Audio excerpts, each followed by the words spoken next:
السلام علیکم، آپ کو اس چینل میں خوش آمدید۔ اس چینل میں آپ کو ڈاکٹر فرد ہاشمی کی زبانی اسلامی تعلیمات بتلائی جائیں گی۔ اللہ اور آپ صلی اللہ علیہ وآلہ وسلم کی باتیں بتائی جائیں گی۔ آپ ہمارے چینل کو سبسکرائب کریں اور تبلیغ کے کام کو آگے بڑھائیں۔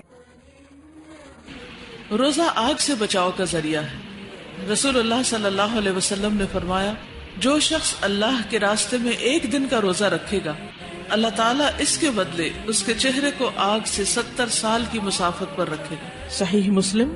یعنی ایک دن کے روزے سے جو خالصتاً اللہ کی رضا کے لیے رکھا جاتا ہے، اس کا یہ اجر اور ثواب ہے کہ انسان آگ سے اتنا دور ہو جاتا ہے۔ آپ ہمارے چینل کو سبسکرائب کریں اور تبلیغ کے کام کو آگے بڑھائیں۔ مزید معلومات کے لیے ہمیں کمنٹس میں سوال کریں، قرآن اور سنت کی روشنی میں جواب حاصل کریں۔ شکریہ۔